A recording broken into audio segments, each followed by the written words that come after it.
There's that flight that we were talking about. This man who is in this video, this wingsuit video, has a dream, and his big dream is to land with no parachute.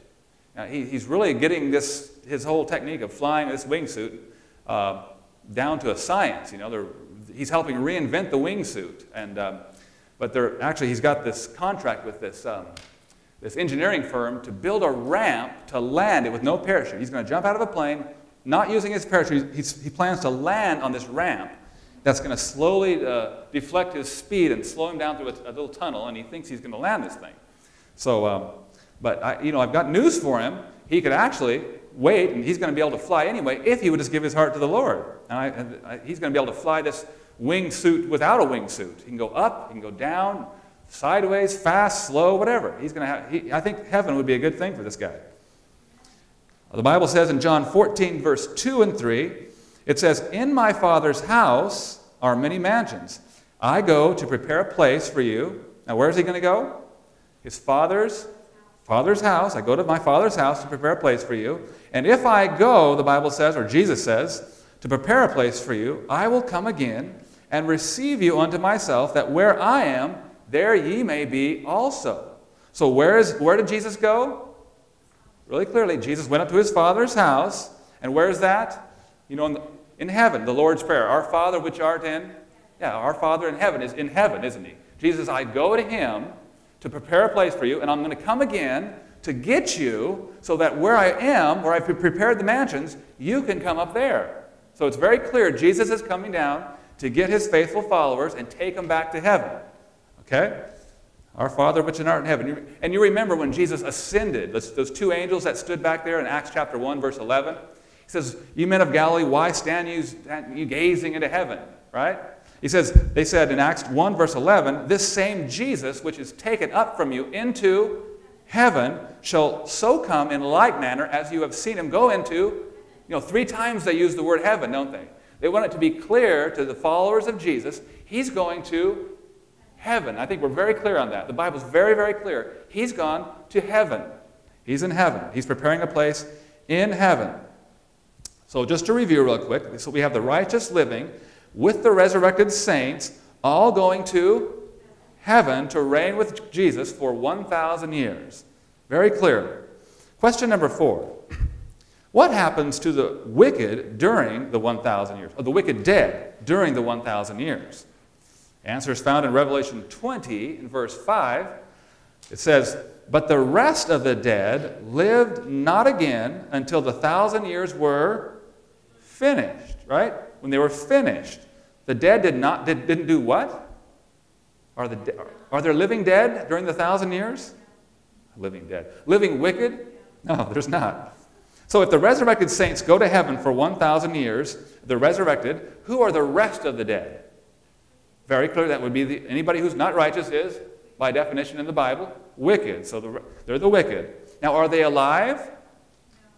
No, it says in verse 5, it says they lived not again. In fact, verse 4, it describes the resurrected saints going to heaven, reigning with Christ 1,000 years. The very next verse, verse 5, says, "But the rest of the dead," all the rest of them, "lived not again until the 1,000 years were finished." Very clearly, the wicked dead are going to stay dead, and they're not going to live for 1,000 years. Apparently, they're going to have a resurrection here. Remember, Jesus spoke of 2 resurrections, so they can look forward to a resurrection. Question number 5. What happens to the wicked living? See, we're going to take inventory on everybody that's on earth, aren't we? What happens to the wicked living? 2 Thessalonians 2 in verse 8 says, "That wicked one shall be consumed by the brightness of his coming." I think in the rapture lesson, we talked about 2 groups of people that are alive when Jesus comes. One of them says, "Lo, this is our God. We have waited for him, and he will save us." But the same event brings terror on another group of people who ask the rocks to fall on them. Mountains and rocks fall on us and hide us from the wrath of the Lamb. So I remember going to Loma Linda University and going in on test day to some of our tests, and some of the people were terrified of that day. I don't know, how many of you were afraid of tests when you were in school? I mean, you go to school and you're just like, oh. Some people are just dreading it, but others are just as calm as can be. And what's the difference there? Some of them are prepared, aren't they? I remember being prepared, how good it feels to be prepared for a test. I mean, sitting on the front row like you guys are sitting here and just being ready for that test. It felt so good. I went to Loma Linda prepared. When I went on test day, I was prepared and it felt pretty good. So I would be in that category. Lo, this is our God. The same event brings terror on the wicked, but it brings happiness and joy and relief to the righteous. Jesus said in Matthew 13, verse 30, now I don't think this is in your lesson, but he said, in the time of the harvest, which is the end of the world, he said, gather the tares, or the wicked people, to burn them in bundles. And then Revelation 19, which is the chapter right before the millennium, that's the second coming.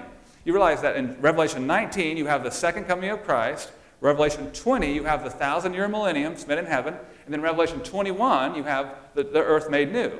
You have the new earth, the new heavens and new earth. It's just all right in sequence there. In Revelation 21, the very end of it, Revelation 19, I'm sorry, the Bible says, they were slain with the sword. So far we have 4 groups all accounted for. We have the righteous living, the righteous dead, all going to heaven, and we have the wicked dead and the wicked living, all going dead, going night-night. But where is the devil during all this time? That's going to lead us to our question number 6. The question says, what happens to Satan at the beginning of the 1,000 years? All right, now remember, Revelation 19 was the second coming. And then right after Revelation 19, the very first verse in Revelation 20, and verses 1 and 2, the Bible says, then I saw an angel come down from heaven, having the key to the bottomless pit and a great chain in his hand. And he laid hold on the dragon, that old serpent called the devil and Satan, and did what? Bound him for 1,000 years. Bound him for 1,000 years. All right. And so we have on earth, we have nobody alive except for the devil, who is bound here on this earth for 1,000 years. All right, question number 7. What is the great chain that binds Satan? Now, this is where many Christians have gotten confused. But we're going to continue on. We just read verses 1 and 2, and we'll read verses 3 now. Revelation 20, verse 3 says, and cast him into the bottomless pit and shut him up. I like that part, don't you? Shut him up. Shut up, devil. He's going to shut him up and set a seal on him that he should deceive. The great chain has something to do with him not being able to deceive the nations anymore till the 1,000 years should be finished. And after that, he must be loosed. He must be loosed a little season. So that's very clear. Now, if you asked me to go with you to Chattanooga tonight, say, all right, hey, Larry, can you go to Chattanooga with me tonight? I'd say, I'm sorry, I'd love to go, but my hands are tied. I got a meeting, a revelation meeting. I'm here studying the Bible with my friends tonight. So I'm bound by a chain of circumstance, right? And that's sort of what the Bible is talking about. I'd love to go, but I'm bound by a chain of circumstance. You'll have to go without me because I have something to do. And that's here what the chains that bind Satan are actually chains of circumstance. Now, what is the circumstance that binds Satan in this instance? Yeah, he has no one to tempt, no one to deceive. Where is everybody? They're dead or gone, right? And the ones that are dead, you know, he didn't really care about them anyway. He already had them in his little lure, in his net. He was always after the elect, wasn't he? If it were possible, Jesus says, he would deceive the very elect. And that's who his target always was anyway. Now they're gone. He has nobody to tempt and nobody to manipulate. The earth is empty.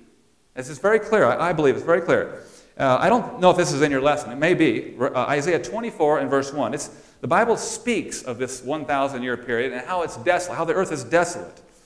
In Isaiah 24 verse 1, it says, behold, the Lord maketh the earth empty. I don't think he got a lesson. Here, would you guys give Ken a lesson? Did you get a lesson, Ken? Oh, you're going to need this. Behold, the Lord maketh the earth empty and maketh it waste.